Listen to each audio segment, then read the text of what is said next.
Bienvenue pour cette conférence qui est organisée conjointement par le Comité Laïcité et République et par l'UFAL, l'Union des familles laïques. En effet, nos deux associations ont souhaité unir leurs énergies afin de déployer différentes actions de promotion et de défense de la laïcité.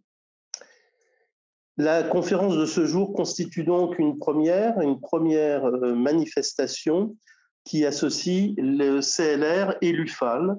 Et nous souhaitons et nous ne doutons pas qu'elle sera suivie de nombreuses autres initiatives communes. Alors le thème choisi pour ce webinaire de ce soir est donc la transmission. Plus exactement, transmettre aujourd'hui le principe de laïcité.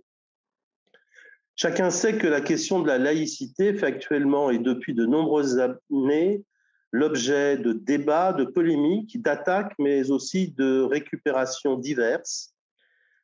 Lorsqu'il s'agit d'affubler la laïcité de divers adjectifs pour l'affaiblir, l'objectif est clair. D'un principe unificateur et universaliste, les adversaires de la laïcité semblent vouloir la reléguer à une opinion comme les autres, voire à une sorte de religion qui n'en a pas. Dans ce cas, nous devons réaffirmer clairement que la laïcité n'est pas une opinion, mais la liberté d'en avoir une. Mais souvent, les menaces qui pèsent sur la laïcité sont plus subtiles, plus pernicieuses et même, parfois, proviennent involontairement des rangs de ceux qui voudraient la soutenir. Nous observons en effet certains glissements sémantiques qui créent la confusion et nuisent à la qualité du débat public.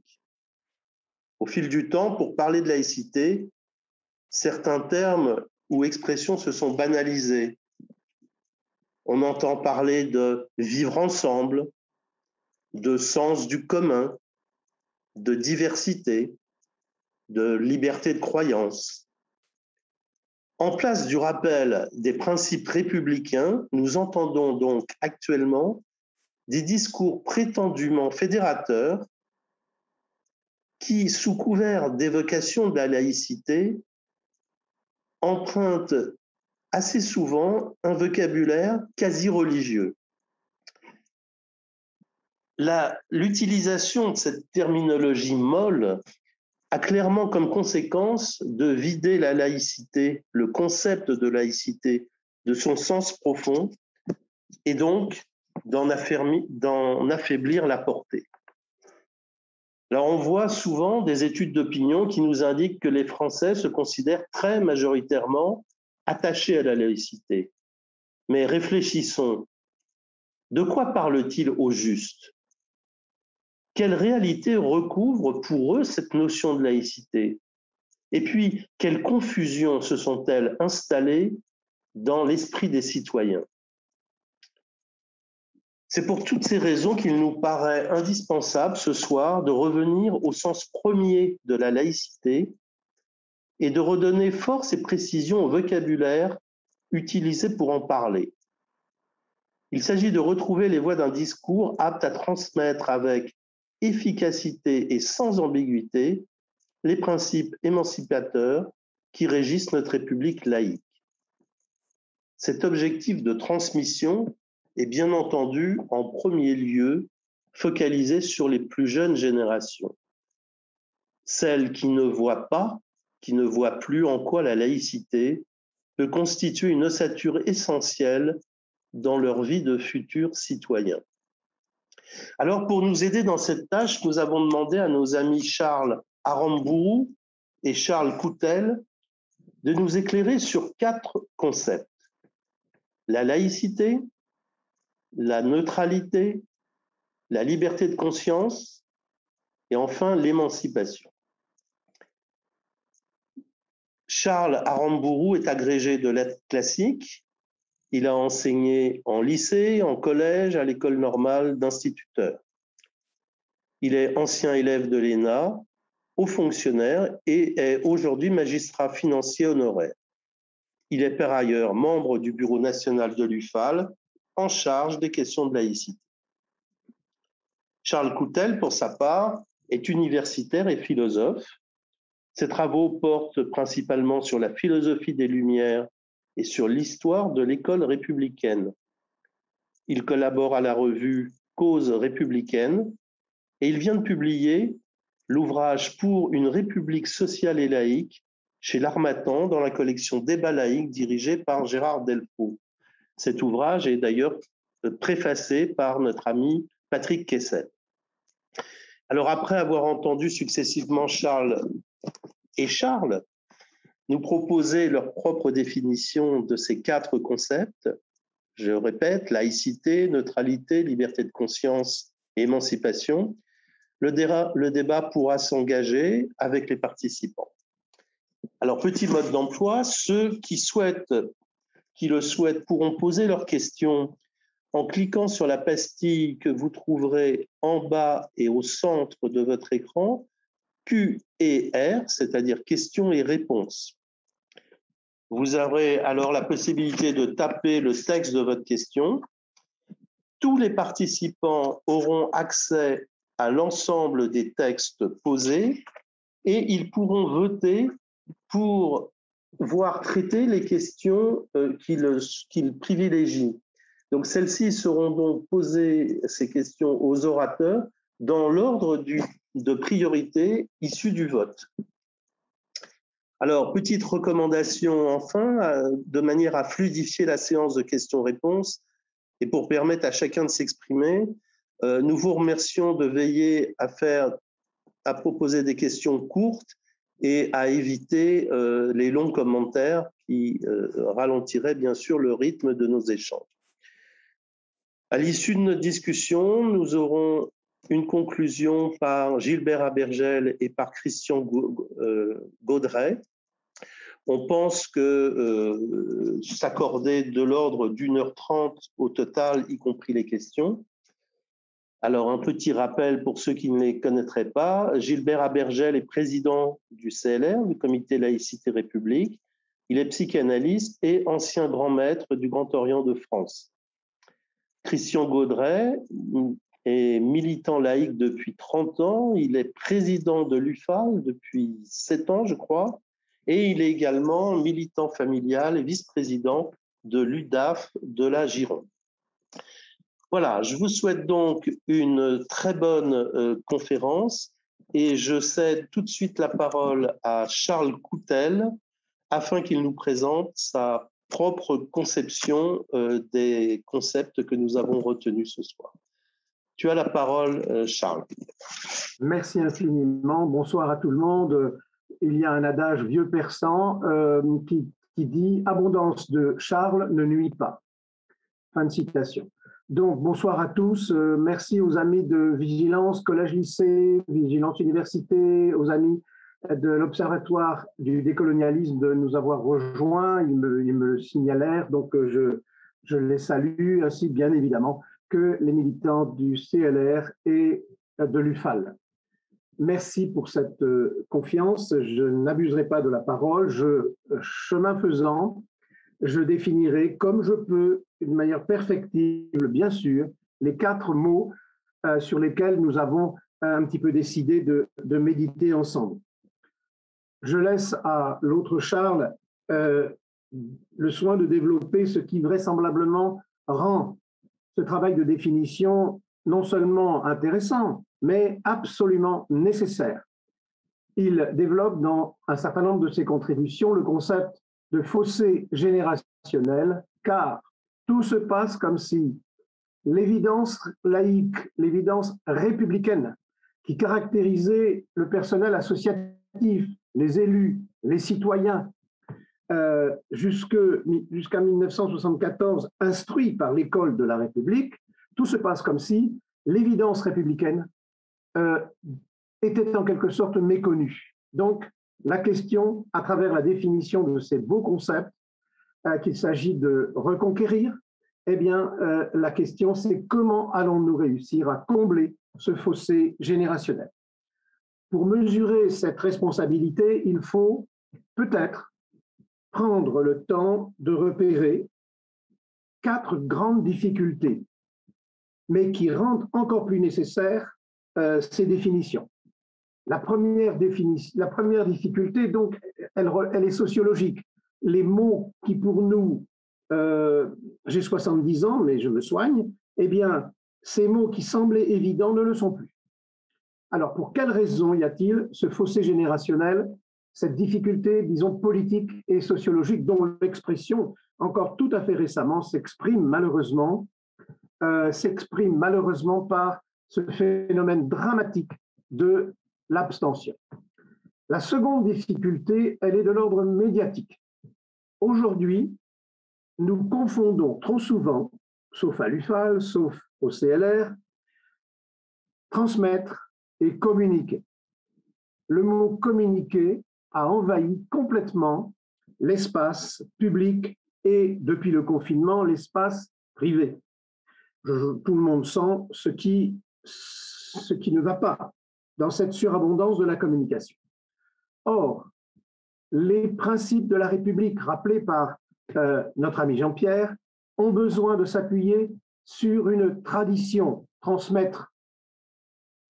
Transmission, tradition, c'est la même origine, en tout cas en latin. Ce que je veux dire par là, c'est que Régis Debray, que je ne cite plus guère, à tort ou à raison, je crois en ayant raison, a quand même une définition très simple de la transmission, qui est quand même le thème de notre soirée. C'est un transport d'informations qui transforme. Donc, parler de transmission du principe de laïcité, c'est prendre conscience de notre responsabilité dans le fait de transmettre, de passer une durée en assumant le fait d'hériter. Voilà pour la deuxième difficulté. Nous pourrions y revenir dans d'autres échanges. Cette idée de la prédominance de la communication sur la transmission a comme effet sur la scène pédagogique de privilégier l'information sur la formation. Or, formule, un élève, un citoyen, un stagiaire renseigné n'est pas un élève, un stagiaire, un citoyen enseigné. La diffusion d'informations ne forme pas. Pourquoi cette remarque? Parce que tout simplement, c'est ce qui explique, cette prédominance de la communication explique qu'il faille régulièrement redéfinir les mots qui constituaient ce que j'appelais cette évidence républicaine. Pourquoi est-ce important de le dire? Parce que c'est cette prédominance de la communication qui explique le déferlement des référentiels de compétences en lieu et place des savoirs. Je ne peux pas développer. En revanche, la difficulté suivante qui explique notre difficulté, non pas simplement à dire, mais être crédible quand nous disons, les jeunes nous avertissent de cela, c'est bien de parler, mais quand c'est bien de dire, voilà, tu dois faire ceci, cela, être laïque, mon fils, mon neveu, mon cousin, c'est bien, mais encore faut-il être crédible en étant soi-même exemplaire. Autrement dit, les mots se chargent de leur puissance émancipatrice à condition d'être suivis d'actes et d'engagement dans toutes nos existences. Rappelez-vous, dans la tradition républicaine, cette valorisation du vote en disant c'est sur son lit de mort que tel ou tel voulait être transporté pour aller voter et non pas se payer le luxe d'être dans l'abstention. Voilà pour une difficulté que j'appelle éthique. Je reprends, difficulté sociologique, difficulté médiatique, difficulté éthique. On n'est pas crédible quand les mots ne sont pas suivis d'actes. Les jeunes en grande précarité, en grande difficulté à tout niveau, ne supportent plus les discours qui ne sont pas suivis d'actes. Autrement dit, toutes les belles définitions de la laïcité et des 4 mots que nous devons définir, et j'y arrive, ne sont audibles, crédibles, que si nos existences sont laïques, émancipées, ayant bien intégré la neutralité, ayant bien intégré la liberté de conscience. Voilà pourquoi l'ultime difficulté, c'est bien sûr la difficulté signalée par notre ami Jean-Pierre, c'est une difficulté plutôt d'ordre lexical et pédagogique. Je vous propose, je l'ai déjà signalé le 26, de prendre au sérieux l'avertissement de Blanquer, d'autant plus que j'espère qu'il a encore le temps de rendre son avertissement crédible. Je le cite. Seule une laïcité bien comprise par les professeurs peut être une laïcité bien transmise aux élèves. Cette idée que la transmission repose d'abord sur une compréhension et pas simplement une information, moi, me semble le dernier préalable nécessaire, cette prise de conscience, avant de nous lancer dans une définition toujours évidemment perfectible des mots qui nous intéressent. Pour comprendre l'importance de ce travail sur les mots, là, nous avons affaire à 4 termes sur lesquels nous allons revenir, bien sûr, individuellement, mais aussi collectivement. C'est le début d'un travail de reconstitution du lexique républicain. Je vois, en ce qui me concerne, une trentaine de mots que nous devrions, à notre tour, émanciper. Le grand poète juif Edmond Jabès appelle mot émancipé un mot que nous avons choisi. Quand vous dites en français un mot choisi, ça veut dire qu'on veut, on le choisit, mais c'est aussi un mot que l'on essaie d'être choisi au sens de précis. Terme choisi. Voilà pourquoi je me lance à ton invitation, Jean-Pierre, une définition, disons, provisoire. Effectivement, il y a un lien politique, militant, idéologique entre émancipation, neutralité, liberté de conscience et enfin laïcité. Avant d'annoncer, pour conclure, 3 grandes propositions qui émanent de discussions avec les membres de notre commission école du CLR, mais aussi des échanges avec des responsables militants républicains à l'intérieur de la formation des maîtres. Eh bien, avant de justifier ces 3 propositions, disons, stratégiques, politiques, oui, effectivement, attardons-nous sur le mot émancipation. Pourquoi? Parce que l'émancipation, mes amis, c'est plus que la libération. Quand vous dites d'un taxi qu'il est libre, quand vous lui demandez « êtes-vous libre ?» vous ne lui demandez pas « êtes-vous émancipé ?»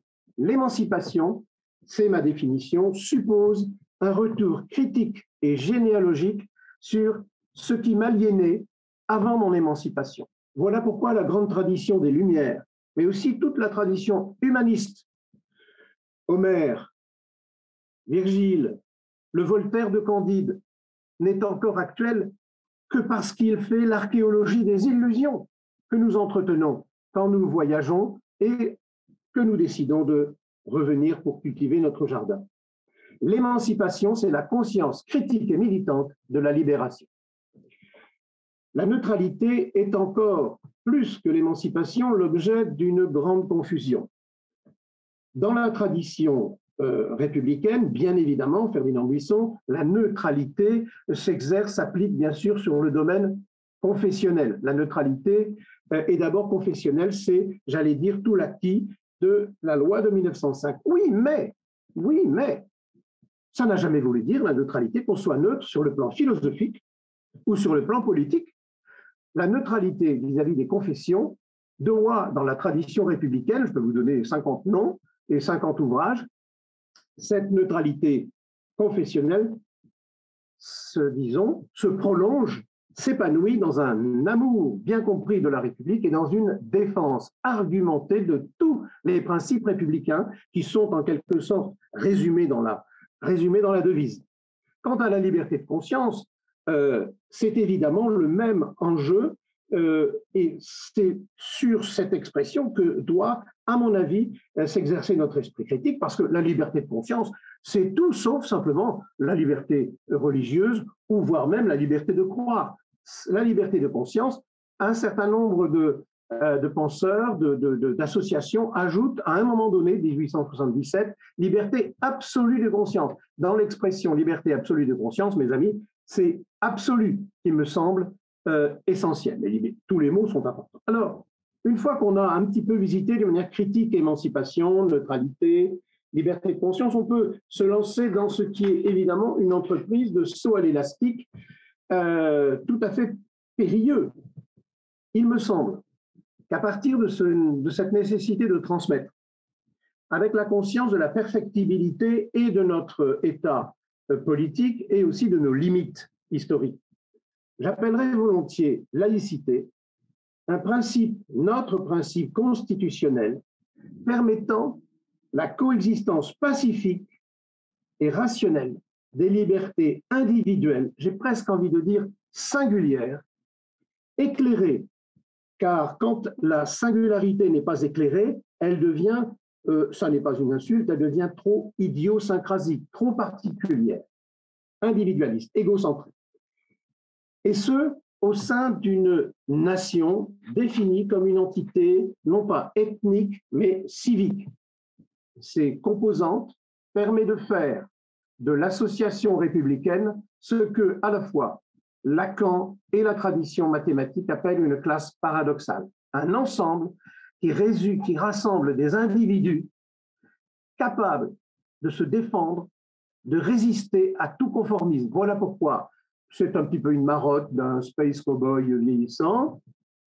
Le vivre ensemble est exactement la négation de la définition que je viens de vous proposer de la laïcité. Je conclus, avant que Jean-Pierre ne fronce le sourcil, par 3 propositions que je développe dans notre communiqué CLR, présent sur nos sites.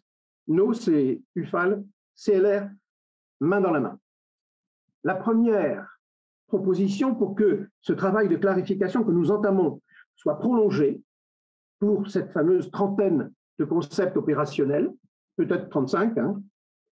Tout d'abord, prenons au sérieux l'idée que dans tous les lieux de formation, on doit prendre au sérieux l'enseignement de tous les principes républicains. Moi, j'en veux beaucoup à ceux qui, s'autoproclamant experts en laïcité, ne nous font pas des mises au point sur liberté, égalité, fraternité, solidarité.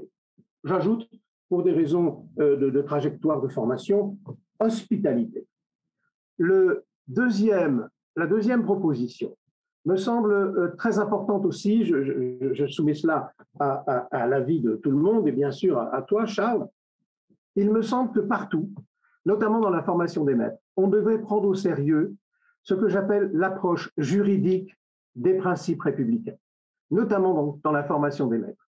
Pour l'instant, cette formation des maîtres, du fait de ce scandale qu'on appelle la mastérisation, justifié par nos technocrates par je ne sais quel alignement européiste, pour l'instant, nos ennemis fanatiques ont noyauté les modules laïcité de la formation des maîtres, comme on le voit dans le, disons, intéressant rapport Aubin. Je conclus en disant que si l'on veut à la fois être inscrit dans une tradition pour la transmettre, mais aussi savoir tirer les leçons des erreurs du passé, ce que font toujours les philosophes des Lumières et les philosophes des Républicains, surtout quand ils sont revenus d'exil, mes amis, c'est l'instauration d'un enseignement solide portant sur l'histoire des institutions républicaines et de l'école républicaine, notamment dans tous les centres de formation et notamment la formation des maîtres. Mais tout cela n'est possible que, comme nous le faisons aujourd'hui, mes amis, si tous les laïcs, toutes les associations laïques se réunissent comme nous venons de le faire. Je vous remercie. Pas de problème. Eh bien, bonsoir à tous de tous les genres. Alors, transmettre la laïcité, je vais vous en parler de manière peut-être plus triviale, mais parce que c'est une urgence. Pour la transmettre, il faut connaître à qui l'on transmet et puis savoir comment. Alors, je vais me limiter au volet principal qui est, à mon avis, celui de l'école de la République, qui n'est pas un service public, qui est une institution de la République. Si l'école de la République en tant qu'institution ne fonctionne pas, la République ne peut pas fonctionner. Et ce que nous constatons aujourd'hui avec l'abstention n'est pas un phénomène qui nous arrive comme ça, comme un coup de tonnerre dans un ciel serein. Alors, simplement, je vais reprendre les résultats d'un certain nombre de sondages d'opinion. Je m'en tiendrai à ceux qui sont sortis en 2021. Vous voyez, c'est pas très ancien. Les 18-34 ans et la laïcité. Et pour me poser ensuite une question, y a-t-il un échec de l'école de la République? Après quoi, je montrerai qu'en réalité, le contenu de la laïcité a été déformé. Et je m'interrogerai ensuite sur comment remédier à ces dérives que l'on constate à l'école pour terminer par l'examen des concepts que nous vous avons promis.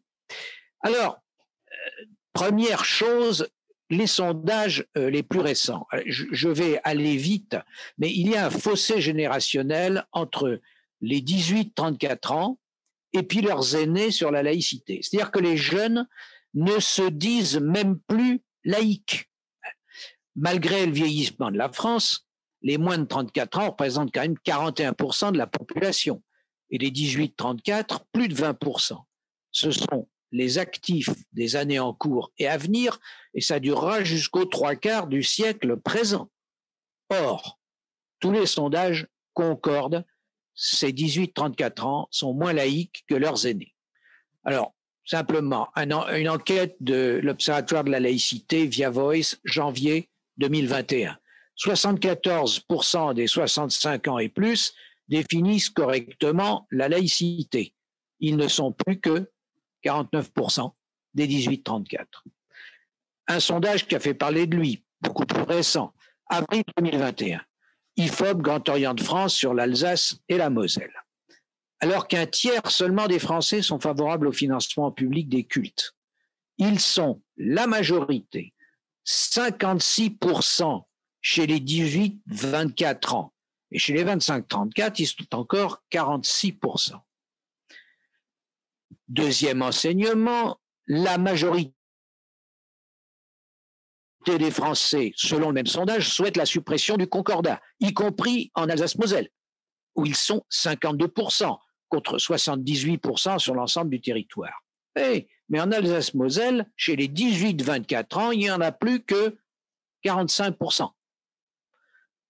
Un autre sondage, IFOP, Fondation Jean Jaurès, Charlie Hebdo, sur les enseignants face au séparatisme. Eh bien, le clivage générationnel se retrouve chez les profs, puisque si en moyenne, 49% se sont auto-censurés dans leur enseignement sur les sujets attenants à la religion, ils sont 68% des 30 ans, des moins de 30 ans.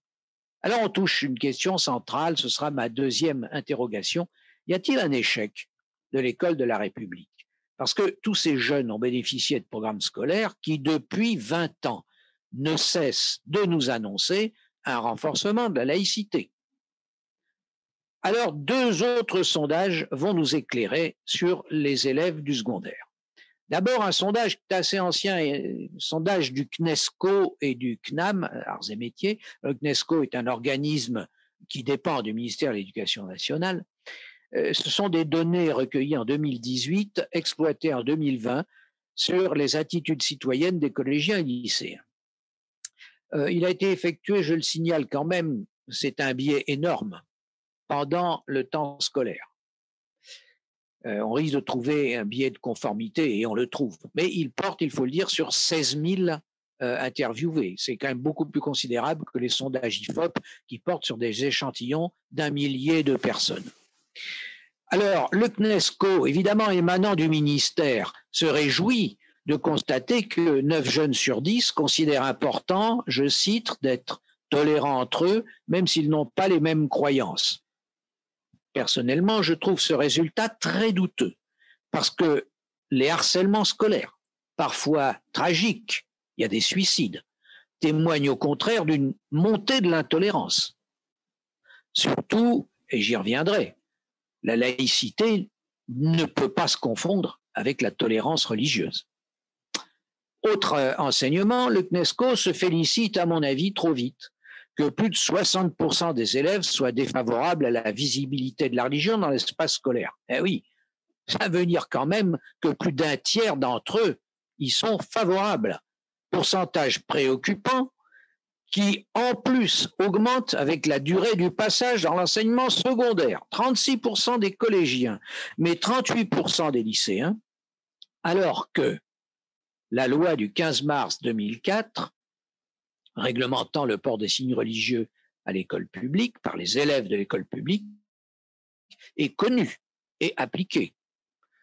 Un autre sondage, IFOP, l'ICRA, sur les lycéens et la laïcité, alors plus de 2 ans après celui que je viens de citer, vient contredire le CNESCO, même si, faut y mettre des bémols, ces questions sont parfois biaisées. Alors, le principe de laïcité est lié à la liberté de conscience par seulement 27% en moyenne des jeunes qui se répartissent entre 32% des 16 ans et 21% des plus de 18. Faites attention à cette régression avec l'âge.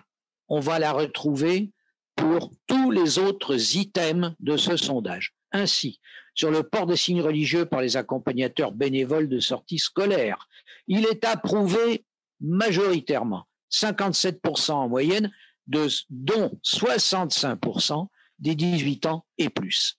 Les lois laïques sont jugées discriminatoires envers les musulmans par 37%, mais 55%, soit la majorité, des plus de 18 ans.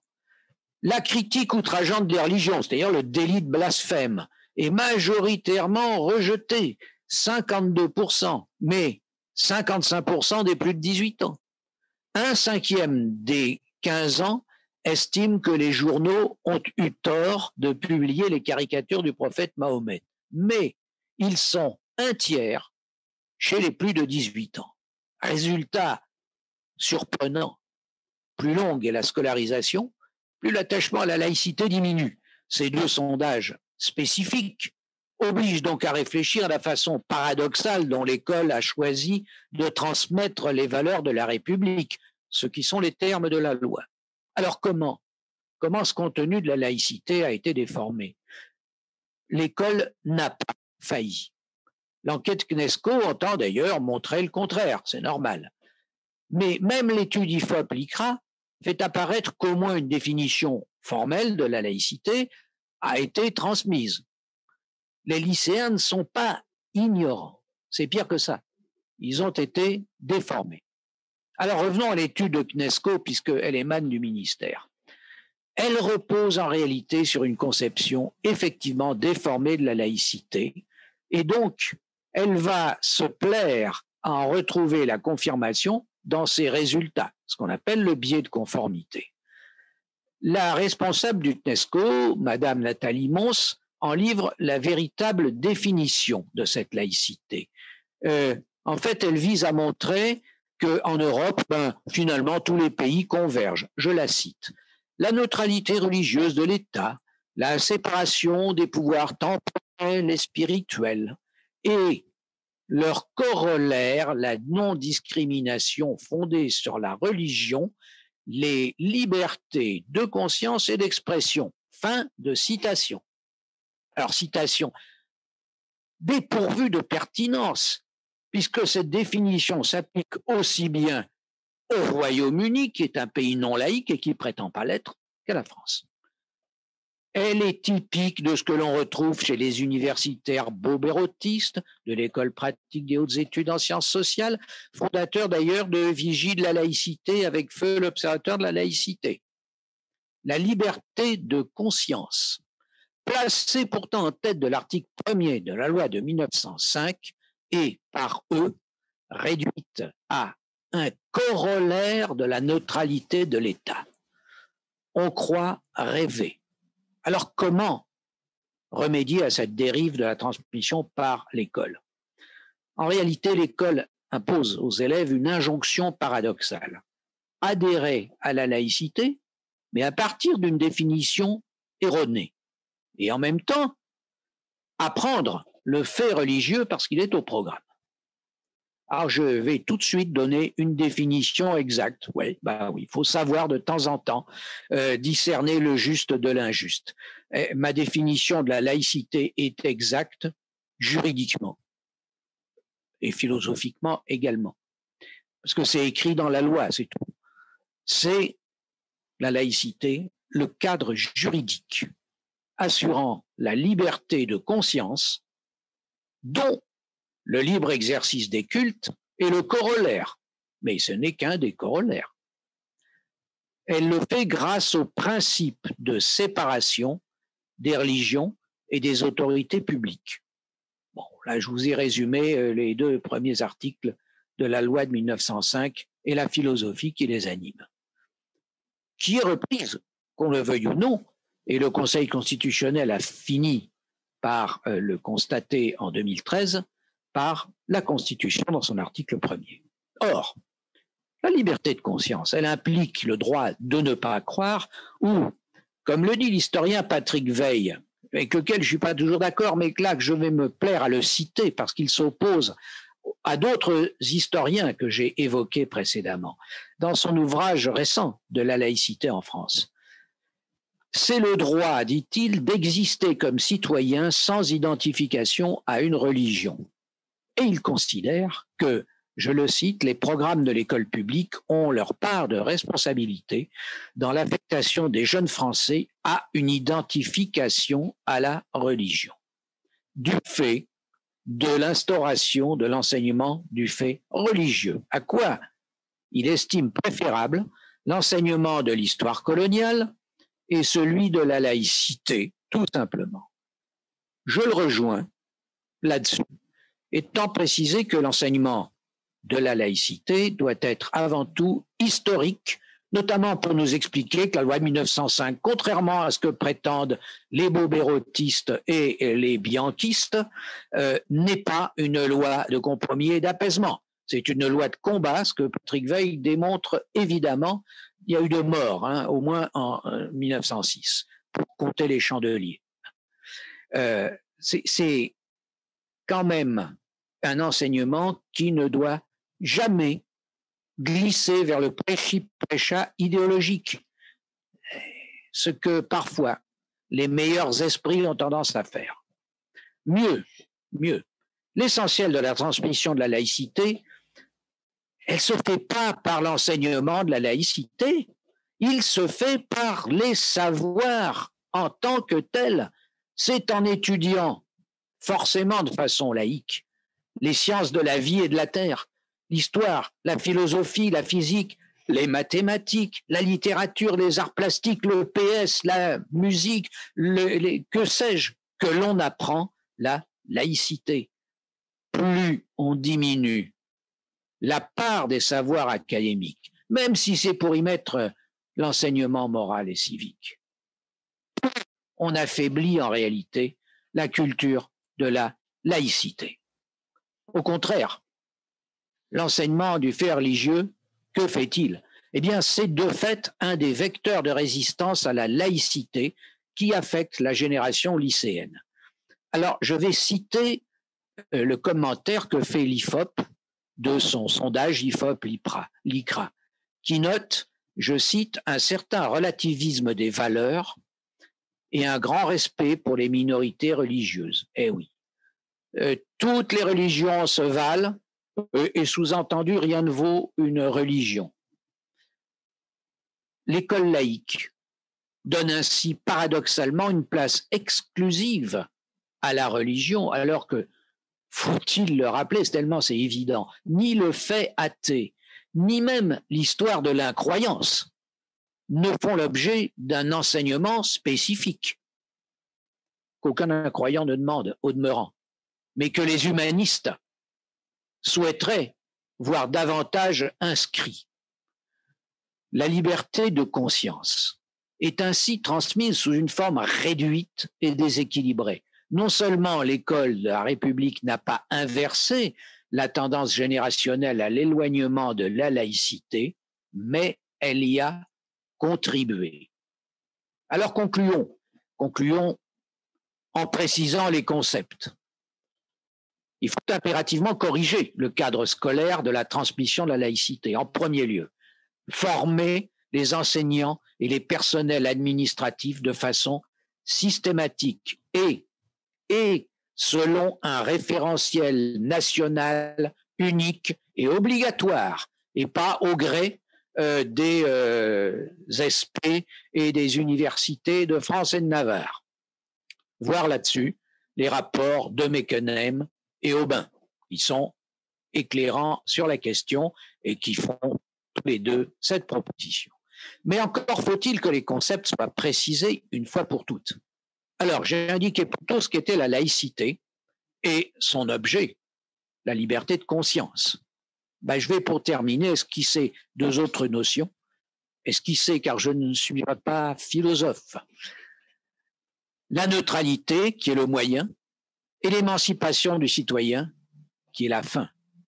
La neutralité des pouvoirs publics en général et du cadre scolaire et de ses personnels et de tous intervenants en particulier, découle de l'objectif de liberté de conscience et du principe de séparation. Disons-le clairement, c'est pas la peine de se cacher derrière son petit doigt, la neutralité est religieuse, elle n'est pas essentiellement politique. Les circulaires Jeanzé de 1936 et 37, prescrivant les signes religieux et politiques à l'école, visaient la défense de la République. Certes, contre la montée des ligues factieuses à l'époque, après 1934, bien sûr, mais en 1882, la suppression de l'enseignement religieux par Jules Ferry de l'enseignement obligatoire avait déjà le même but, empêcher l'ingérence politique de l'Église via les consciences. Vous le savez, c'était l'appareil idéologique premier en France grâce au système des congrégations enseignantes. Et Condorcet, remontons encore, en 1792, voulait une instruction publique dégagée des religions, comme d'ailleurs de toute idéologie étatique, ne l'oublions pas. Alors, c'est cette neutralité qui va permettre l'autre concept, l'émancipation du citoyen. Je vais citer mon ami Charles Coutel. À propos de Condorcet, il nous dit qu'il veut éclairer les hommes pour en faire des citoyens, car même sous une constitution libre, un peuple ignorant est un peuple esclave. L'instruction publique institue le citoyen en émancipant l'individu. Et en l'émancipant de quoi? Eh bien, de ses attaches familiales, ethniques, religieuses, sociales, tout ce qui l'assigne et qui entrave sa liberté. Ça ne veut pas dire qu'il ne pourra pas y revenir, mais il le fera librement, après avoir fait le libre examen des humanités au sens le plus large qui lui sont proposées à l'école. Dois-je vous rappeler ce que disait Clermont-Tonnerre en 1789?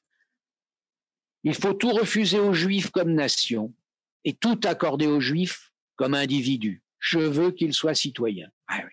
Pour qu'ils soient citoyens, il faut qu'ils cessent d'être assignés à leur religion d'origine.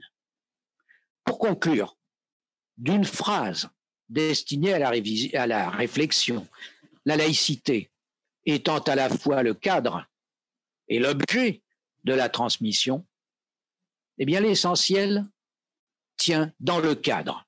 Je vous remercie.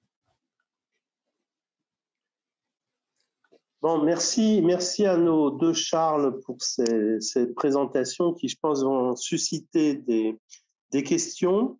Alors, si vous voulez, bon, vous pouvez, il y a déjà quelques questions, mais vous pouvez en ajouter, bien sûr, en intervenant. Donc, je vous rappelle, en bas de votre écran, vous avez Q et R, et là, vous tapez votre question, et je me ferai votre interprète. Avant néanmoins de citer les premières questions qui nous sont parvenues, peut-être que Gilbert Abergel, tu as envie de dire un petit mot ou de poser peut-être la première question, et Christian également d'ailleurs à suivre. Simplement une toute petite question qui va appeler une réponse très, très concise de votre part. Nous ambitionnons de nous adresser certes aux militants laïcs, c'est-à-dire qui baignent dans ce combat, qui sont sur le terrain quotidien, mais aussi à ceux qui découvrent, qui ont envie de découvrir en tout cas ce que nous pensons, nous, de cette laïcité et des problèmes auxquels elle est confrontée. À plusieurs reprises, vous avez cité l'approche bobérienne. Pour nous, ça veut dire d'un laïc. Qu'est-ce que c'est? Alors, est-ce que très, très rapidement, alors de manière très synthétique, on peut définir cette laïcité bobérienne en contrepoint de la nôtre? Je réponds rapidement, si tu permets, Jean-Pierre. Oui, je t'en prie. Quelle que soit l'origine des démarches de Bobéro, il régresse, selon moi, le connaissant bien, de la laïcité vers la sécularisation, ce qui n'a rien à voir. il suffit pas, c'est pas parce qu'on est comme dit l'autre, la sécularisation qu'on est dans la laïcisation. Je pense que là, il y a une différence, non pas de degré, ce qui se comprendrait entre nous, par exemple, mais une différence de nature. Très bien. Christian, je peux donner quelques, Charles, tu veux ajouter quelques éléments. Je vois pas, parce que je vois qu'il y a une question sur le chat qui porte sur comment éviter de mettre le feu entre les pros et les anti Bianco ou Bobero, parce qu'ils sont réunis dans Vigile la laïcité. Bon, je dirais très clairement que le fait qu'ils soient réunis montre bien que c'est eux qui veulent mettre le feu et qu'ils entendent mener un combat pour la défense d'une certaine conception de la laïcité, qui se définit très clairement comme une conception étroitement juridique. Et Bianco, depuis des années qu'il est là, s'est battu pour empêcher qu'il y ait le moindre ajout au cadre juridique de la laïcité. Je rappelle que la loi de 2004 sur les signes religieux portés par les élèves a été un ajout à la laïcité. Je ne dirais pas la même chose de la loi de 2010 sur la dissimulation du visage dans l'espace public, bien qu'elle entretienne un lien, qu'on le veuille ou non. Mais cette idée, c'était ça. Il faut protéger les pouvoirs publics. Mais sur le fond, il y a l'idée que la laïcité ne saurait aller au-delà et que par conséquent, tout ce qui n'est pas strictement interdit est autorisé, avec évidemment tout le fameux exemple du port de signes religieux par les accompagnateurs bénévoles de sorties scolaires est très clair. D'autre part, les bobérotistes qui le rejoignent sont porteurs d'une conception de la laïcité qui est alors carrément déformée, puisque Bobéro confond la République garantit le libre exercice des cultes avec la République assure. Parce que si elle l'assurait, il faudrait qu'elle le finance. Et s'il le finançait, évidemment, il ne serait plus libre. Voilà. Je passe sur ces 7 versions de la laïcité. L'idée étant, elle est entretenue par quelqu'un comme Valentine Zuber, qui est l'héritière directe de Bobéro, ne s'en cache pas, qui est à l'école pratique des hautes études en sciences sociales, et dit carrément que la laïcité ne distingue pas la France des autres démocraties de l'Europe occidentale. Voilà. Et ça, c'est un méli-mélo absolument effrayant contre lequel il faut malheureusement se battre. Je finis de commenter et en accord, si tu permets, Jean-Pierre, en accord complet avec Charles, et j'ajouterai le fait que nous laissons le loup clérical rentrer dans, non pas la bergerie, mais le camp républicain, lorsque peu à peu nous glissons d'un vocabulaire qui privilégie l'espace public vers un espace commun, ce qui n'a rien à voir, ce qui est différent. Et comment s'étonner que les cléricaux gagnent du terrain, puisque notre vocabulaire, comme tu le signalais Jean-Pierre, s'est peu à peu laissé cléricaliser, au sens où quelqu'un détiendrait une vérité révélée sémantique qu'on chercherait à nous imposer. Le vocabulaire du prêchi-prêcha signalé par Charles est effectivement clair. Signalons que, je ne sais pas si c'est à la lettre présent dans les programmes, cher Charles, mais l'entrisme d'un certain nombre d'officines auxquelles on a accordé l'autorisation de rentrer dans les classes comme enquête, là, cet entrisme permet aux maîtres de croire qu'ils ont traité le fait religieux. Or, ils n'ont pas traité le fait religieux comme moment culturel, élément culturel, mais bien comme entrisme clérical. Merci pour ces premières réactions. Christian, avant que je cite les questions qui y apparaissent, est-ce que tu aurais toi-même une question ? Juste pour poursuivre, déjà bonsoir à toutes et tous, et juste pour poursuivre un petit peu dans ce qui vient d'être dit, vous avez tous en tête la phrase qui s'est imposée, c'est-à-dire l'État, c'est l'État qui est laïque, la société ne l'est pas. Et aujourd'hui, nous avons à vivre, nous militants laïcs et qui défendons nos convictions laïques, avec cette phrase terrible qui cherche à invalider en fait notre combat militant. Et je ne sais pas si les deux Charles ont une petite réaction par rapport à cette phrase. Oui, excuse-moi, il y a un petit problème de jonction. Tu peux répéter ta phrase, Christian, pardon. Ah, la phrase n'est pas de moi, Charles. Non, non, mais la phrase que tu viens de prononcer. Oui, répète. C'est l'État qui est laïque et la société ne l'est pas. Ah oui, d'accord. Ça, c'est un sophisme de troisième catégorie. Oui, mais qui s'est imposé dans le débat et qui est repris au plus haut niveau de l'État. Oui, mais c'est pas parce que Napoléon III et demi a dit quelque chose que nous devons obtempérer. Il n'y a pas, je crois, de noblesse d'empire pour l'instant. Pour te répondre et à ta question pertinente, Ferdinand Buisson et qui territorialise, répartit les espaces. Le curé dans son église, le maire dans sa mairie, l'instituteur dans sa classe. Le problème, c'est que la classe, comme entité humaniste, rationnelle, s'est peu à peu fragilisée. On verra dans d'autres échanges comment on en est arrivé. Effectivement, et là on répond à ta question, je tente de répondre à ta question.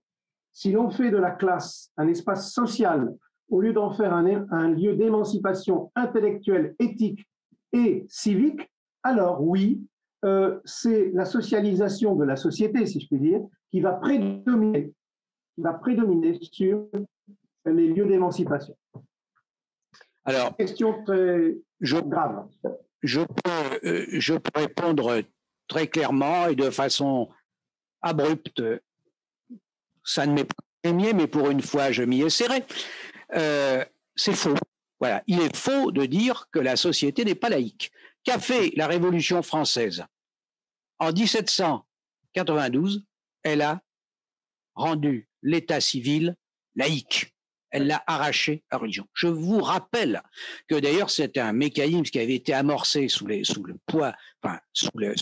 des Lumières dès la fin de l'Ancien Régime, puisqu'en 1787, notre bon roi avait lui-même accordé j'ose pas dire la citoyenneté, puisque ce n'était pas encore le cas, mais il avait accordé les droits civiques équivalents, les droits civils aux protestants et aux juifs. Voilà. Alors qu'ils en étaient privés, c'est-à-dire qu'on ne pouvait pas se marier, les enfants étaient des bâtards, etc., etc. Voilà. Comment peut-on prétendre qu'une société dans laquelle le droit à l'état civil, c'est-à-dire la naissance, le droit de se marier, de se paxer, y compris de se marier entre personnes du même sexe, la reconnaissance des enfants, jusque dans la mort, puisque c'est un débat actuel, hein, il n'est pas encore tranché dans le sens que certains d'entre nous souhaiteraient, malheureusement en France, sur le droit à mourir dans la dignité, mais il s'agit d'un droit, et un droit qui ne doit absolument rien à la loi divine, qui est établie par la loi. Comment prétendre que la société qui prend l'individu du berceau à la tombe ne serait pas laïque? Bon, je vous remercie. Les deux Charles, s'il vous plaît, je vais être obligé de faire un petit peu, non pas la police, mais de mettre un peu d'ordre parce que les questions commencent à arriver et donc je vais vous demander d'avoir la gentillesse de faire des réponses un petit peu courtes. Alors, je commence avec une question qui a...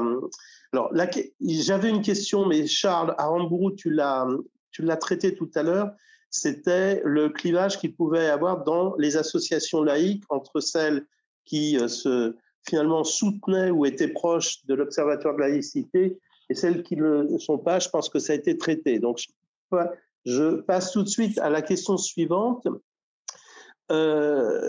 Qui dit, je résume bien sûr, la liberté de conscience, à propos de la liberté de conscience, on devrait insister davantage sur sa prééminence sur toutes les autres libertés. C'est la liberté de conscience qui protège toutes les autres libertés. C'est le libre arbitre qui permet de croire ou pas, ou de changer de croyance. Je résume. Est-ce que vous voulez réagir sur cette question? Très brièvement, si tu permets, Jean-Pierre. En 1877, un certain nombre de personnes, dans le cadre du travail du Grand Orient de France, ces personnes ont cru utile, et je crois que c'est fondé, d'ajouter liberté absolue de conscience. Parce que absolue ici permet à la conscience de se tourner vers sa propre autofondation. C'est-à-dire que c'est un grand héritage des Lumières. La raison critique est une faculté capable de s'autocritiquer parce qu'elle est consciente de ses limites. Et là, ce n'est pas tant les Lumières françaises que les Lumières kantiennes, allemandes. Et ça présuppose la maîtrise des sciences définies par Condillac comme des langues bien faites.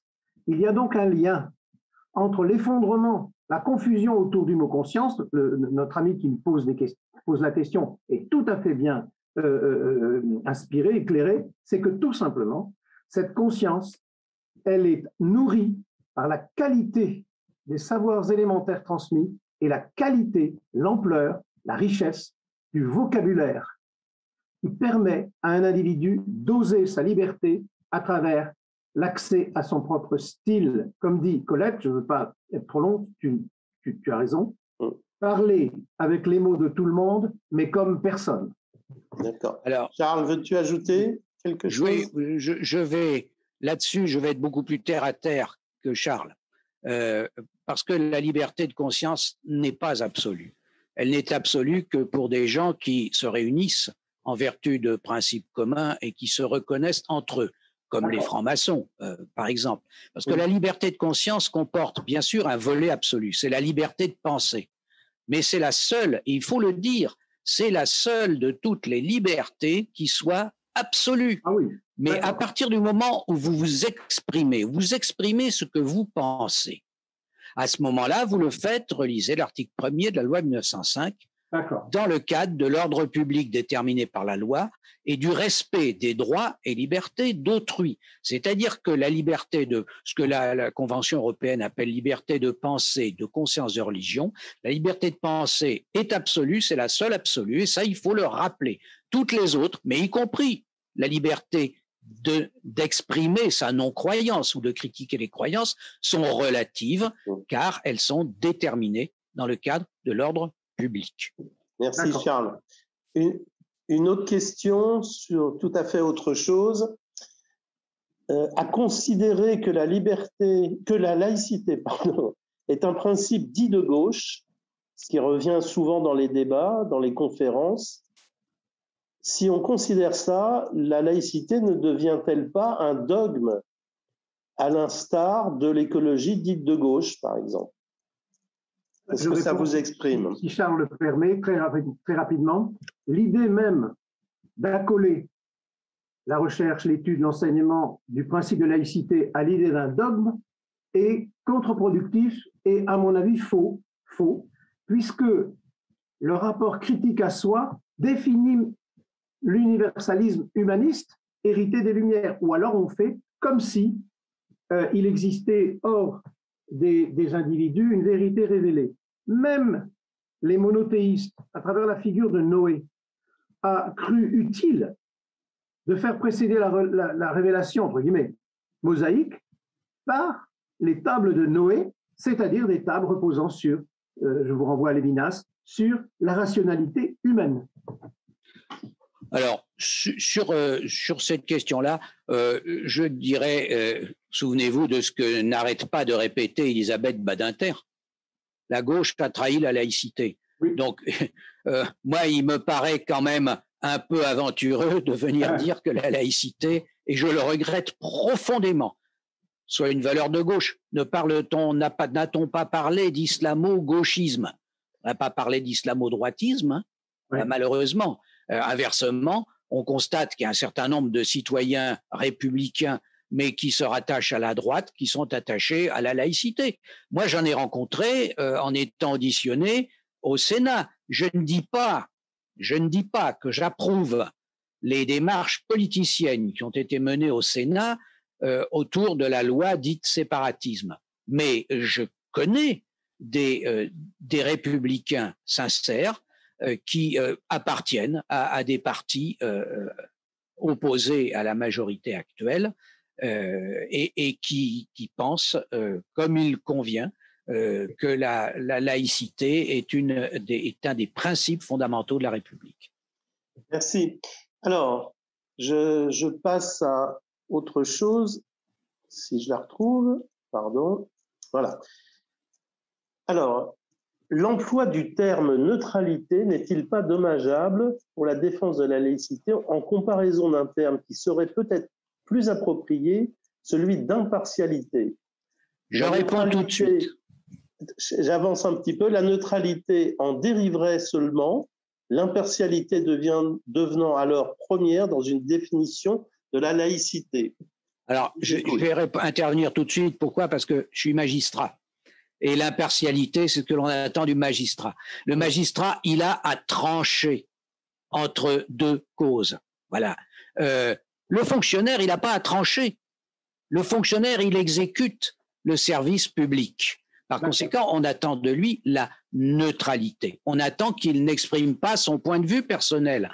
J'ajoute que l'impartialité est quelque chose de si exigeant que la théorie juridique actuelle, sous l'influence du droit anglo-saxon, nous dit que non seulement le juge doit être impartial, mais il doit en offrir l'apparence. C'est-à-dire, c'est ce qu'on appelle la théorie de l'apparence. Vous voyez, donc, en réalité, l'impartialité est quelque chose de beaucoup plus exigeant que l'on doit exiger seulement de certains agents publics que sont les magistrats. La neutralité, c'est l'absence de... Oui, un dernier point quand même, la neutralité, c'est aussi la neutralisation du poids déterminant qu'occupaient les religions, qu'elles occupent encore dans beaucoup de pays, y compris chez nous, dans l'espace de la sphère publique. D'accord. Je veux compléter, mais c'est tout à fait dans ce sens-là, mais l'harmonie n'est pas l'unisson, forcément.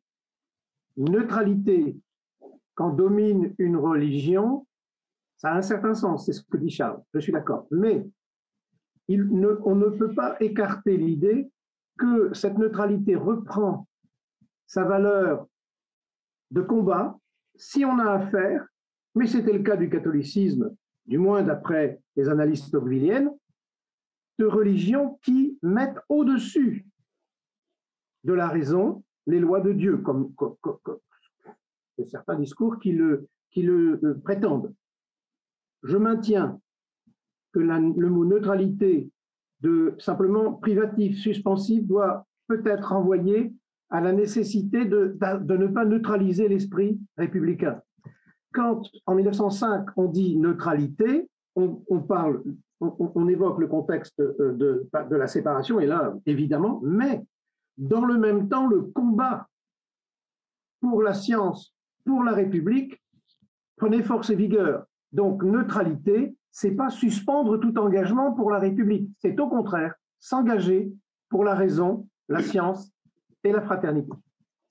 Merci. Alors, je pose une autre question intéressante. Pensez-vous qu'il serait utile d'expliquer aux croyants en quoi la liberté de conscience pourrait les intéresser? Je réponds. Si Charles permet. Pourquoi pas?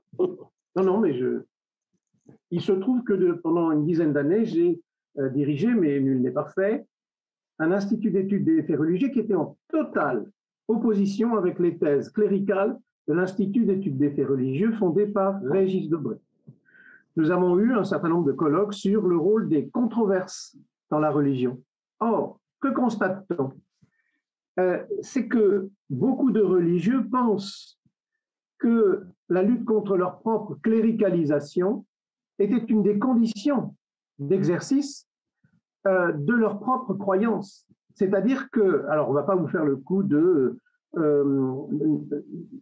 ignore ce que fait la main gauche par rapport à la main droite. Bon, j'ai toujours rigolé sur les interprétations qu'on pouvait donner. Ce que je veux dire, c'est que le 26, une des intervenantes, le nom et le prénom m'échappent, Charles, si tu peux m'aider, a parlé de l'existence de plus en plus actuelle, de plus en plus développée, veux-je dire, de benets compassionnels qui utilisent le fait de pleurer pour croire que cela suffit pour comprendre.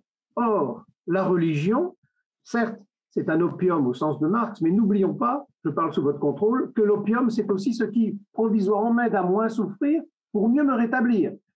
Vous avez chez beaucoup de croyants l'idée que le cléricalisme, c'est l'ennemi même. Voilà, c'est l'ennemi même de la religion. Voilà pourquoi, et là, dans sa grande sagesse, on n'est pas contre la religion, mais rappelez-vous Gambetta et toute la tradition républicaine, le véritable ennemi, c'est le cléricalisme. Et 1903, Clémenceau, il y a un cléricalisme politique dont l'électoralisme et, j'allais dire, le clientélisme constituent les ressorts.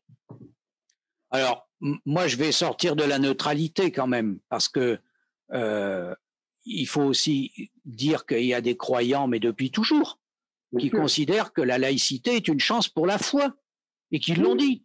Voilà, parce qu'elle dégage complètement la conscience du croyant du poids social, sociétal du cléricalisme.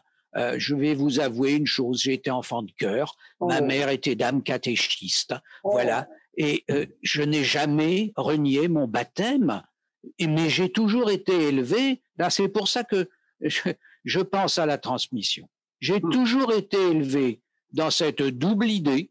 Alors, vous verrez peut-être l'image tutélaire de la mère et du père, bien sûr, qui nous renvoie à une société de la première moitié du XXe siècle, certes, mais dans l'idée à la fois de la transmission de la religion et à la fois de la transmission de la laïcité. Tes images de communion, tu les amènes pas au lycée.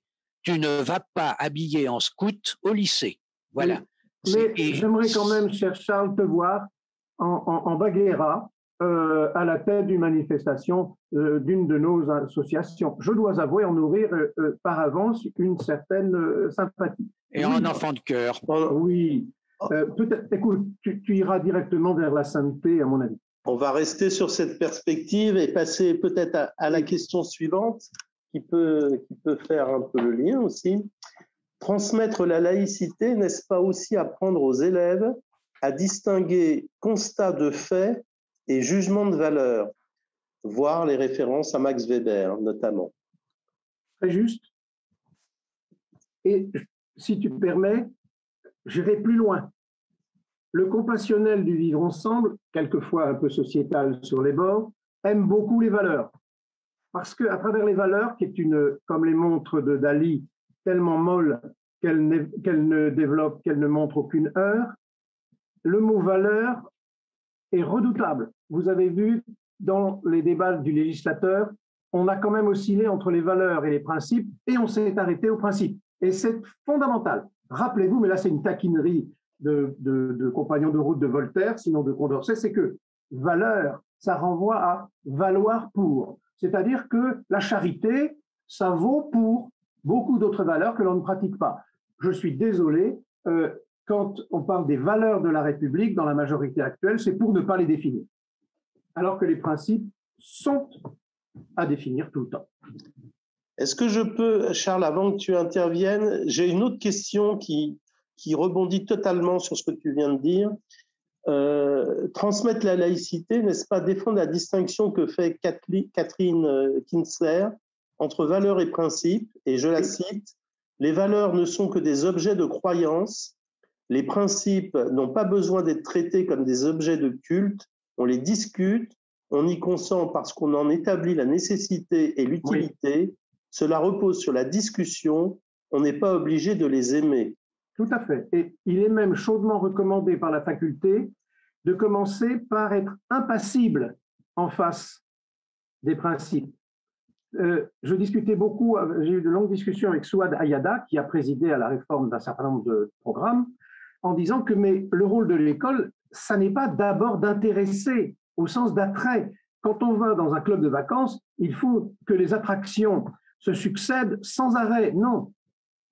La concentration, le respect de soi comme être pensant en voie d'émancipation implique qu'on suspende ce rapport trouble à l'attrait. Attention, vive le fait d'aimer faire ce qu'on fait, mais le propre des principes, c'est qu'on doit les apprendre avant de les chérir. Alors, moi, en bon magistrat déformé par le droit, je dirais que les principes, c'est ce qui constitue le droit, ce qu'on appelle le droit positif. Quand le Conseil constitutionnel décide que la fraternité, dont on ne savait pas trop d'ailleurs, parce que liberté et égalité, on sait que c'est des principes, hein, et on peut les décliner. fraternité, on était embêtés. Nous autres, laïcs d'ailleurs, hein, c'est principe, valeur. Bon, le Conseil constitutionnel dit clairement, c'est un principe. Et à propos de quoi le dit-il? À propos du devoir de solidarité envers les réfugiés sans papier. Bon, excusez-moi, ce n'est pas un sujet mince. Voilà. Donc, les principes, c'est quelque chose qui est objectif, c'est quelque chose qui s'explicite, qui s'énonce. Les valeurs, c'est subjectif, effectivement, oui. Ça repose sur une adhésion personnelle. Est-ce que la vie humaine est un principe? Non, c'est une valeur. Pour beaucoup d'entre nous, peut-être pour la totalité, la vie humaine est une valeur. Eh oui, sauf que certains d'entre nous sont opposés à l'avortement, d'autres sont favorables. Donc, vous voyez, dans une société comme la France, se référer à des valeurs, c'est évidemment quelque chose qui nous fait tourner le dos à la République et la confondre avec ce qu'est la société. Et j'ajoute que le vivre ensemble est un exemple absolument épouvantable de cela. Parce que vivre ensemble, qu'est-ce que ça signifie au niveau des principes? Ça signifie rien du tout, parce que en réalité, ça veut dire dans l'esprit, alors je vais revenir, de coexister, fondé par Jean-Louis Bianco, etc., etc., ça signifie vivre entre gens qui relèvent de communautés religieuses, de communautés de pensée différentes. Or, la République, ce n'est pas cela. La République, c'est ce qui est constitué par les citoyens. J'en ai parlé tout à l'heure, je n'y reviens pas. Mais là, les citoyens, c'est au niveau des principes. Très bien. Alors, puisqu'on parle de la République qui est régie par la Constitution, une proposition, ne faudrait-il pas changer l'article 1er de la Constitution en remplaçant les termes « La France respecte toutes les croyances » par « La France assure la liberté de conscience ». Oui, ben ce serait mieux.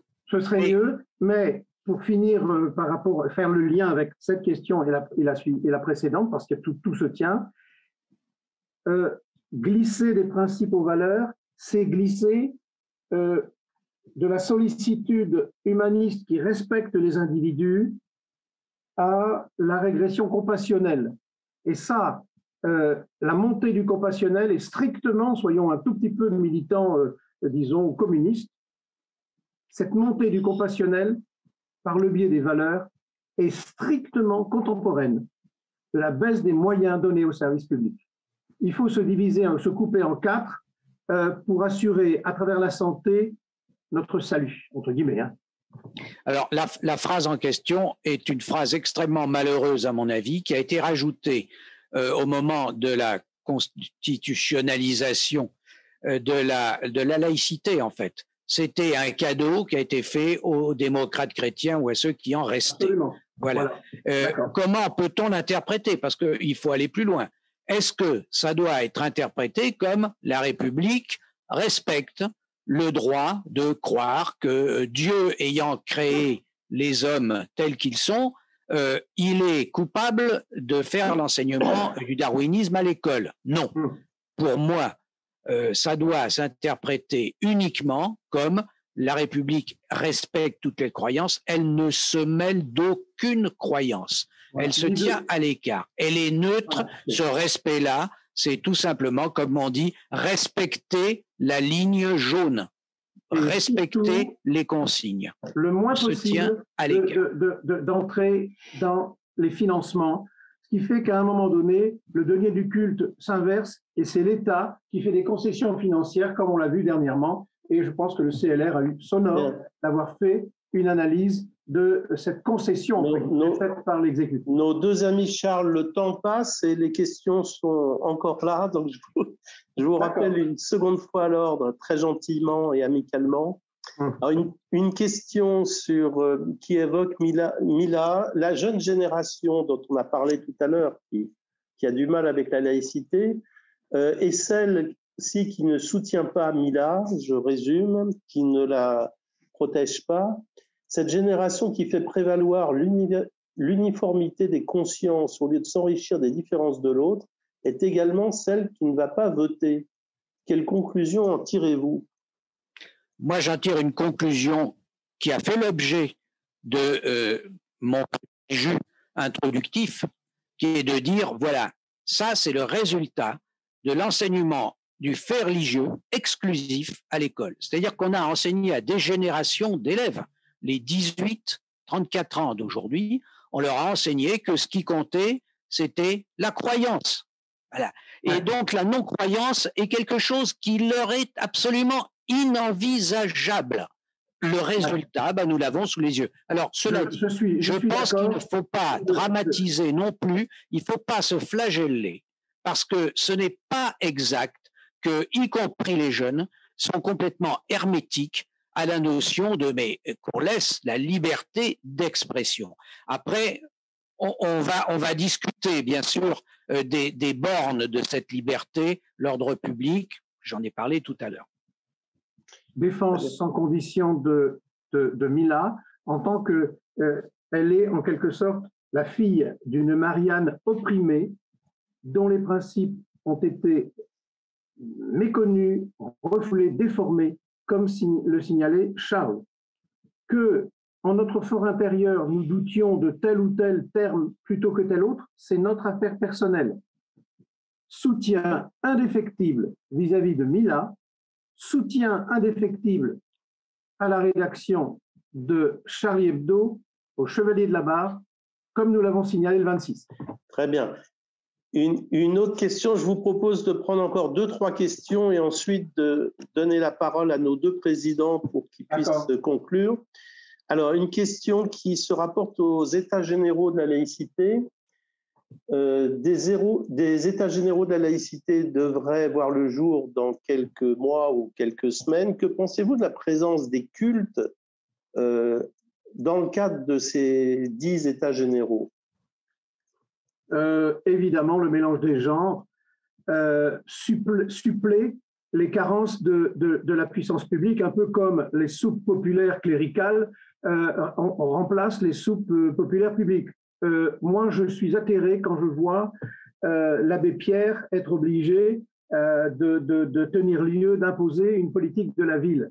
Donc, quand il y a la religion pour suppléer, je le déplore, mais en me mettant du point de vue des victimes, je peux le comprendre. Mais la présence, sous couvert de dialogue interreligieux, œcuménique, tous les mots que vous voudrez, des ministres du culte, notamment dans l'espace scolaire, me semble inacceptable. Alors, moi, je pense clairement que c'est une tentative interconvictionnelle, voilà, de plus, et c'est à l'image des conférences de la liberté de religion, et on a ajouté et de la laïcité, oui, que les préfets tiennent depuis plusieurs années. C'est sous François Hollande que ça a été instauré. Et ce type de configuration est dans lequel les uns et les autres, nous nous retrouvons piégés. Parce que quand un maire veut, autour du 9 décembre, faire une réunion sur la laïcité, il invite l'évêque, le rabbin, l'imam, et puis un franc-maçon de service, par exemple, qui va à lui seul représenter la laïcité. Ben non, ne devrait figurer dans des états généraux de la laïcité que des personnalités et des associations, quelles que soient leurs convictions par ailleurs, mais qui interviennent sur la défense et la promotion de la laïcité, ou qui ont pour tâche, parce que les organismes publics ou des associations délégataires, qui ont pour tâche de la mettre en œuvre. Et moi, je connais l'association des chrétiens pour une école dégagée de l'enseignement confessionnel. Ils sont tout à fait en mesure d'intervenir là-dessus parce que, en tant que chrétiens, ils se donnent pour but de promouvoir la laïcité scolaire. Absolument. Merci. Alors, je vous propose, avant-dernière question, a-t-on une idée relativement précise de l'action ou bien de l'inaction des syndicats d'enseignants pour défendre le concept de laïcité dans le sens de la loi de séparation? La diversité convictionnelle que nous venons d'évoquer, pour, à mon avis, quelquefois la critiquer, se retrouve entre les syndicats et quelquefois, mais je ne donne pas de nom, à l'intérieur d'une même centrale syndicale. Pourquoi? Parce que la confusion sémantique dont on a parlé aujourd'hui se retrouve dans les consciences, se retrouve dans les discours, et par clientélisme, pour avoir la tranquillité qui est la guerre différée pour moi, ça n'est pas la paix, la tranquillité, n'en déplaise à M. Macron, eh bien, je suis désolé, il est évident qu'un grand travail de formation s'impose, j'allais dire non pas intersyndicalement, mais intra-syndicalement. Mes amis, c'est ce que nous sommes en train de faire, chacun pour nous et en même temps ensemble. Alors, je évoquais tout à l'heure à propos de la constitution de vigie de la laïcité. Il ne faut pas être naïf. Les anti-laïcs se battent. Et la constitution de vigie de la laïcité nous montre que parmi les gens qui ont, pendant un certain temps, su entretenir la confusion, il y en a qui sont des militants contre la laïcité républicaine telle que l'on peut la décrire et la promouvoir ici, dans nos deux associations. Absolument. Et dans les syndicats enseignants, c'est la même chose. Un syndicaliste, il a l'habitude de se battre, pas que les syndicats enseignants d'ailleurs. Le secrétaire de la CGT, le secrétaire national de la CGT, était à la manifestation du 10 novembre 2019 derrière les islamistes, voilà, contre l'islamophobie, bien sûr. Tout ça parce que, entre parenthèses, les forces de gauche antiracistes et syndicales ont été infoutues de faire une manifestation après l'attentat de la mosquée de Bayonne, Absolument. qui avait quand même une valeur symbolique, tellement symbolique que l'auteur s'est suicidé quand même. Hein, c'est pas rien. Voilà. Là, il n'y a pas eu la réaction qu'il fallait. Bon, cela étant dit, les syndicats, il ne faut pas jeter le bébé avec l'eau du bain, parce qu'on ne peut pas non plus oublier que la culture woke, la racialisation aboutit à masquer la question sociale. Et les syndicats, en acceptant de développer cela en leur sein, sont en train de se tirer une balle dans le pied. Absolument. Très bien. À partir de deux processus qui gagnent aussi les mots, je ne fais que les énoncer, Jean-Pierre, rassure-toi. Deux processus qui arrivent en bout de course à renforcer les visions cléricales du monde, qui consistent à soumettre les individus et à leur faire prendre leur libération ponctuelle pour une émancipation universelle. Ces deux principes, c'est l'essentialisation des individus à une seule appartenance, fût-elle de genre, fût-elle sociale, et quelque chose qui permet la manipulation des individus à travers le principe de subsidiarité. C'est ce qu'on appelle, c'est un terme philosophique, mais ça ne mord pas, c'est l'holisme. Vous imposez des catégories englobantes aux individus et vous faites rentrer le réel dans cette catégorie. Le lit de Procuste en étant l'allégorie mythique. Bien, je vous ai promis une dernière question qui malheureusement pourrait réouvrir le débat, mais je vous demande vraiment d'être discipliné. Donc, je vous la propose. Pourquoi ne pas dire que la religion de l'islam pose problème en ce qu'il essaie de prendre le pouvoir en s'appuyant sur les lois? Cela a été fait avec les autres religions. Pourquoi traiter l'islam différemment? Donc, je vous demande simplement de ne pas réouvrir une discussion, mais peut-être de réagir pour une dernière intervention. Mon institut a produit un colloque et des actes sur islam et humanisme. Je pense qu'il a existé des segments de rationalisme critique et autocritique dans l'histoire de l'islam, pour des raisons très liées à l'occupation par l'Occident colonial d'un certain nombre de pays.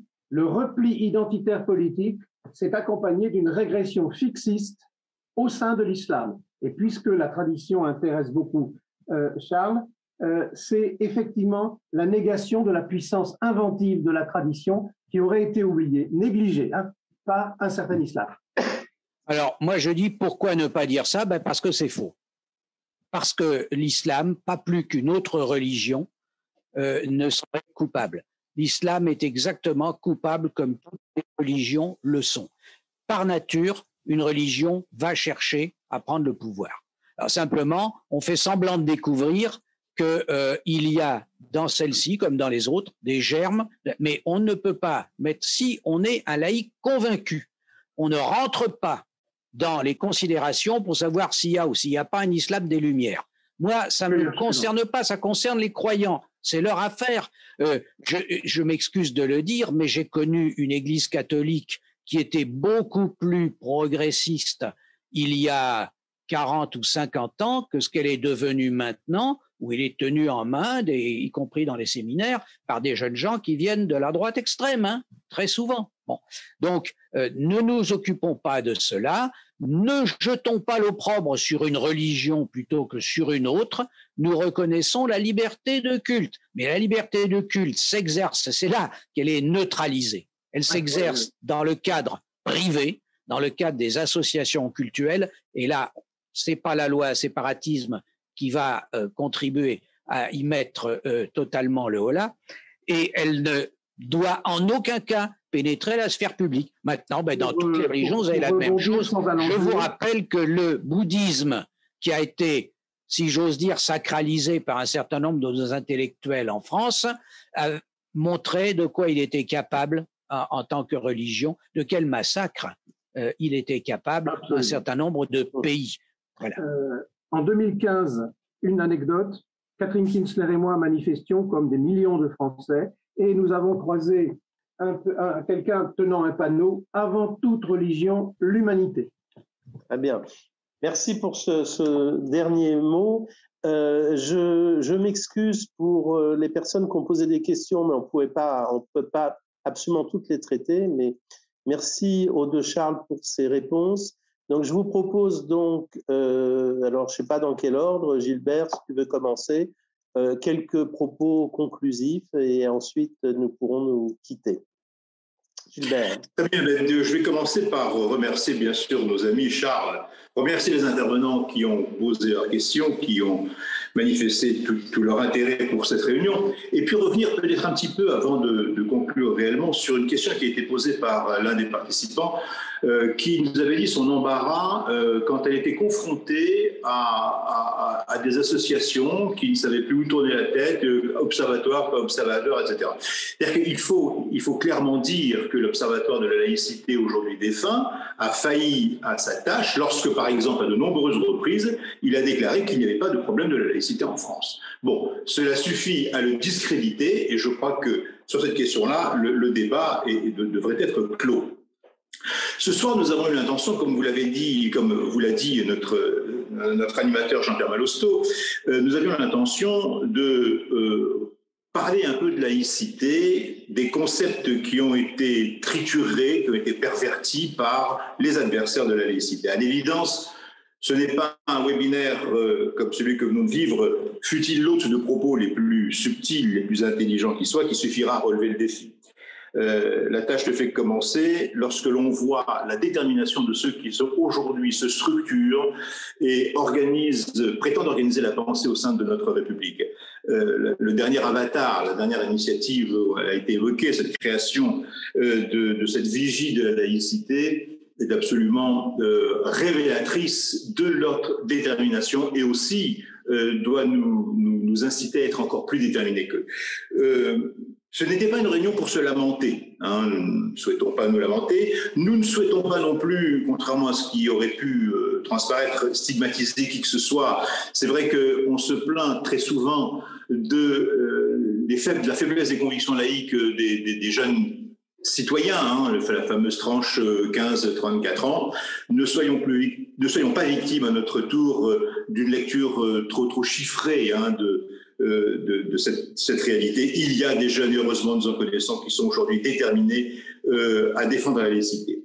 Alors, la transmettre, oui, mais la transmettre auprès de qui? Ça a été évoqué par nos deux amis, certainement pas à nos adversaires déclarés et de leurs idiots utiles, mais auprès de ceux qui, très souvent, sans conviction particulière, se laissent abuser, se laissent séduire par ces belles références à la liberté individuelle, au vivre ensemble, au dialogue harmonieux entre les religions, pourquoi pas entre les communautés, ça a été dit à plusieurs reprises ce soir. Bref, tout ce qui à terme conduit à une société compartimentée, une société communautariste. Et les récentes décisions des pouvoirs publics qui ont mis l'accent justement sur la nécessité de former les fonctionnaires, de former les enseignants. Nous attendons de voir ce que cela va donner. nous espérons simplement que ce ne sera pas incantatoire. Monsieur Bianco s'est bien vanté dans sa dernière publication d'avoir lui aussi attiré l'attention sur la faiblesse de la formation des fonctionnaires. Voilà, notre combat à nous, c'est la réhabilitation et le triomphe de l'universalisme. Conception de l'être qui vaut pour tous, quel que soit, sans distinction, quel que soit son sexe, sa culture, son pays d'origine, son pays de naissance.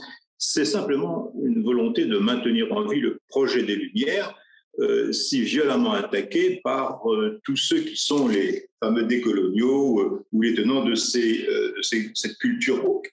Voilà. Nous n'oublions pas, bien entendu, que la question sociale, comme l'a souligné notre ami Charles, je ne prends pas de risque à dire Charles, a été oubliée par un certain nombre de combattants laïcs. Je vous signale simplement que nous allons aussi continuer notre travail, notamment en vous annonçant la tenue d'un colloque à Nantes sur la question décoloniale le 3 octobre. J'espère que nous aurons l'occasion de renouveler cette opération de webinaire. Et encore une fois, merci à tous et bonne soirée. Je laisse donc la parole à mon ami Christian Baudret. Merci Gilbert et à nouveau bonsoir à toutes et tous. Je vais essayer de revenir un petit peu sur le contexte parce que je sais que certains se demandent pourquoi l'UFAL et le CLR s'associent aujourd'hui. Eh bien, nos deux associations déjà ont la même ancienneté puisque l'UFAL n'est l'aîné du CLR que de 2 ans. Et elles ont eu le même engagement hier dans le combat qui a abouti à la loi du 15 mars 2004, dont on a parlé ce soir. Elles ont aujourd'hui la même implication dans le collectif laïque national et elles ont déjà une longue liste d'initiatives communes, tant au niveau national qu'en région. Aucune surprise donc de constater que plusieurs des présents ici ce soir ont la double appartenance. Pour autant, nos deux associations ont bien des différences qui les distinguent et les singularisent. Rapidement, en ce qui concerne l'UFAL, c'est une association familiale qui se définit comme non familialiste, progressiste, républicaine, laïque et indépendante. Elle possède l'agrément jeunesse et éducation populaire et l'agrément délivré par le ministère de la Santé. Et son originalité est de toujours lier le combat laïque et le combat social dans la tradition jaurétienne. Notre pratique militante dans le champ familial signifie très concrètement que nos militants, dans leur mission de représentation et de défense des intérêts matériels et moraux des familles, se confrontent quasi quotidiennement aux mouvements familiaux majoritaires qui sont d'obédience réactionnaire ou cléricale. Notre présence sur le terrain, ancrée à notre action sociale, nous garantit de rester les pieds sur terre et d'être en phase avec les préoccupations du corps social. Mais revenons-en au sens de cette initiative commune du CLR et de l'UFAL. Elle traduit notre volonté et, je pense, montre notre capacité à se réunir pour engager une nouvelle page du combat laïque, celle de la reconquête républicaine et de la défense de la liberté de conscience, donc, ça a été dit ce soir, de la liberté de pensée et de la liberté d'expression. Nous démontrons ainsi notre volonté d'unir les forces républicaines et laïques pour mener ensemble la nécessaire bataille culturelle en tant que corps intermédiaires et au sein de la société civile. Et pour reprendre une métaphore rugbystique chère à notre ami Charles Coutel, pour engager la constitution d'un môle capable d'enfoncer les lignes de nos adversaires anti-laïques et anti-républicains, qu'il faut bien dire, nous repoussent depuis trop longtemps dans nos 22. Alors, nous aurions pu intituler notre initiative « États généraux », mais je pense que nous avons trop d'expérience et trop d'humilité pour ne pas travestir les mots et prendre le risque de la démobilisation des militants, lassés des initiatives aux intitulés grandiloquents et souvent sans lendemain. Pourtant, ambitieux nous le sommes. J'espère que vous l'avez compris ce soir.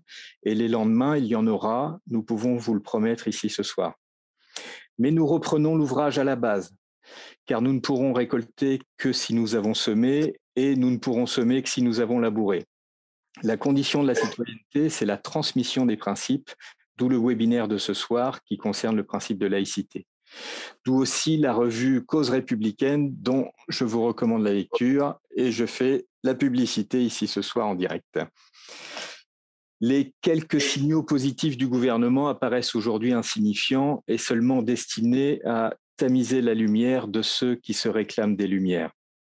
Ensemble, édifions donc un phare suffisamment lumineux pour éviter de s'échouer et donc d'échouer à ceux qui seraient tentés de se reposer sur une vigie qui scrute dans la mauvaise direction. Un grand merci à nos deux Charles pour leurs interventions très éclairantes et merci à vous tous et tous de votre participation et rendez-vous à la rentrée. Salut et fraternité. Voilà, juste un petit mot pour vous souhaiter une bonne soirée, remercier une nouvelle fois nos intervenants et également tous ceux qui ont suivi ces débats qui est fort riche. Je pense que nous aurons d'autres occasions de nous retrouver dans ce format. Donc, bonne soirée à tous et Merci à bientôt. À bientôt.